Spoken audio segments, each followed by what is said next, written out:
Narendra surrender और जी हजूर करके नरेंद्र मोदी जी ने ट्रंप के इशारे का पालन किया। ट्रंप साहब ने 11 बार बोला है, 11 बार, कि मैंने नरेंद्र मोदी को सरेंडर करवा दिया। 11 बार बोला है पब्लिक में। नरेंद्र मोदी जी चू नहीं कर पा रहे हैं। राहुल गांधी लोकसभा में विपक्ष के नेता हैं। वो लगातार बार बार प्रधानमंत्री नरेंद्र मोदी को घेर रहे थे। ऑपरेशन सिंदूर के सीज फायर को लेकर अमेरिकी राष्ट्रपति डोनाल्ड ट्रंप के दावों का जिक्र कर रहे थे। आपको याद ही होगा कि भारतीय सेना ने जम्मू कश्मीर के पहलगाम में हुए आतंकवादी हमले के बाद 7 मई की तड़के पाकिस्तान और पाकिस्तान के कब्जे वाले कश्मीर में स्ट्राइक की थी और आतंकवादियों और उनके ठिकानों को निशाना बनाया था। इस हमले में लश्कर और जैश के हेडक्वार्टर समेत आतंकवादियों के 9 ठिकाने तबाह हो गए थे और 100 से ज़्यादा आतंकवादी मारे गए थे। पाकिस्तान ने हमला किया तो भारत ने उसे नाकाम किया और रफ़ीकी, मुरीद के, चकलाला और रहम यार खान में पाकिस्तान के सैन्य ठिकानों पर सटीक हमले किए।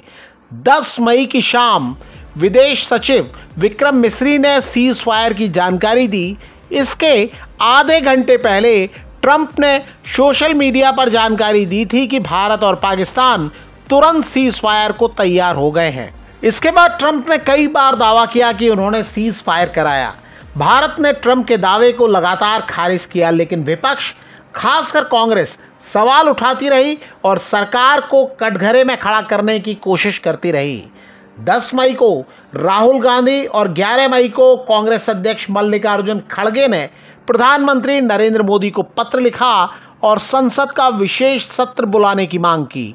सरकार ने तब विशेष सत्र नहीं बुलाया, लेकिन अब मानसून सत्र सामने है और उम्मीद की जा रही थी कि विपक्ष सरकार को घेरने की तैयारी के साथ आएगा, लेकिन अब मुद्दे बदलते दिख रहे हैं और ऐसा लग रहा है कि विपक्ष, खासकर कांग्रेस पार्टी और उसमें भी गांधी परिवार, सत्र की शुरुआत से ही सवालों के घेरे में हो सकता है।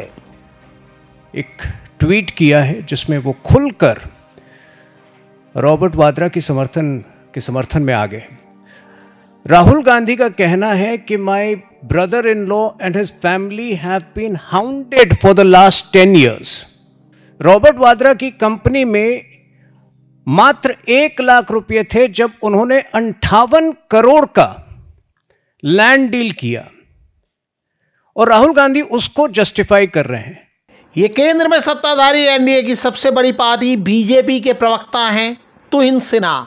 वो राहुल गांधी की एक्स पर की गई पोस्ट पर प्रतिक्रिया दे रहे थे। मामला आप जानते ही हैं। राहुल गांधी के जीजा यानी लोकसभा सांसद प्रियंका गांधी वाड्रा के पति रॉबर्ट वाड्रा के खिलाफ ईडी ने चार्जशीट दाखिल की है। ये ज़मीन खरीद में कथित मनी लॉन्ड्रिंग से जुड़ा मामला है। रॉबर्ट वाड्रा आरोपों को खारिज करते हुए इसे राजनीतिक प्रतिशोध का मामला बता चुके हैं। वहीं राहुल गांधी ने शुक्रवार 18 जुलाई को एक्स पर एक पोस्ट किया और कार्रवाई को विछंट बताया।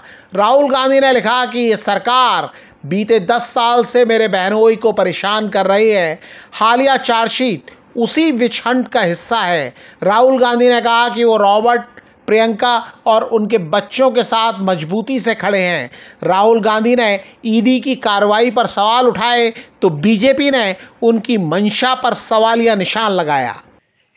आज एक तो राहुल गांधी ने स्पष्ट कर दिया है कि पूरी तरह से या तो उनको जानकारी थी रॉबर्ट वाड्रा के काले कारनामों के बारे में, या हो सकता है कि वो पूरी तरह से इसमें इन्वॉल्व भी थे।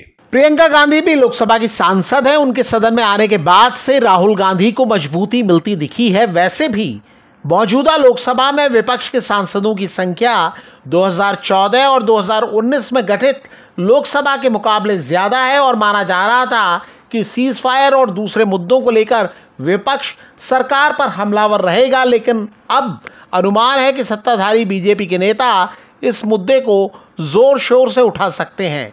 मानसून सत्र के ठीक पहले विपक्ष की एकता में भी दरारें दिखने लगी हैं। मीडिया में महाराष्ट्र के पूर्व सीएम और कांग्रेस के सहयोगी उद्धव ठाकरे की मुख्यमंत्री देवेंद्र फडणवीस से नजदीकियों की चर्चा अचानक जोर पकड़ रही है। आम आदमी पार्टी ने तो साफ साफ ऐलान कर दिया है कि वो इंडिया गठबंधन का हिस्सा नहीं है। लोकसभा चुनाव में अरविंद केजरीवाल की आम आदमी पार्टी कांग्रेस के साथ थी, लेकिन हरियाणा और दिल्ली के विधानसभा चुनाव में दोनों पार्टियां अलग लड़ी और इसका सीधा फायदा बीजेपी को हुआ। चुनावी विश्लेषक दावा करते हैं कि हरियाणा में आम आदमी पार्टी ने कांग्रेस की राह में रोड़े अटकाए, तो यही काम दिल्ली में कांग्रेस ने किया। आम आदमी पार्टी के सांसद संजय सिंह ने कांग्रेस से तीखे सवाल पूछे हैं। उन्होंने कहा कि ये बच्चों का खेल नहीं है। क्या लोकसभा चुनाव के बाद कांग्रेस ने कोई बैठक की? क्या इंडिया गठबंधन के विस्तार की कोई पहल हुई? कभी वो अखिलेश यादव की आलोचना करते हैं, कभी उद्धव ठाकरे की, तो कभी ममता बनर्जी की। इंडिया ब्लॉक को एकजुट रहना चाहिए था। कांग्रेस इस गठबंधन की सबसे बड़ी पार्टी है, लेकिन क्या उसने विपक्षी एकता सुनिश्चित करने में कोई भूमिका निभाई है? जानकारों का दावा है कि आम आदमी पार्टी ने हाल में गुजरात और पंजाब के उपचुनाव में एक एक सीट हासिल की है। दिल्ली में मिली हार के बाद ये पार्टी के लिए मरहम सरीकी है। दोनों ही राज्यों में 2 साल बाद विधानसभा चुनाव होने हैं। पंजाब में आम आदमी पार्टी की सरकार है और मुख्य मुकाबला कांग्रेस से है। गुजरात में भी बीजेपी की अब तक कांग्रेस से ही टक्कर होती रही है। आम आदमी पार्टी वहां भी अपने लिए संभावना देख रही है। ऐसे में कांग्रेस के साथ रहने की बजाय अलग रहना ही आम आदमी पार्टी को रास आ रहा है। आम आदमी पार्टी इंडिया गठबंधन से बाहर हुई है, लेकिन तृणमूल कांग्रेस, समाजवादी पार्टी और डीएमके जैसी पार्टियों के साथ उसके रिश्ते बने हुए हैं। तृणमूल कांग्रेस और समाजवादी पार्टी ने दिल्ली विधानसभा चुनाव में कांग्रेस के बजाय आम आदमी पार्टी का साथ दिया था। हालांकि मानसून सत्र के पहले विपक्षी एकता में दिख रही ये दरार कांग्रेस की चिंता ज़रूर बढ़ा रही होगी और सरकार को एक सुकून दे रही होगी। अगर आप इसे लेकर कुछ कहना चाहते हैं तो कमेंट करके हमें बता सकते हैं।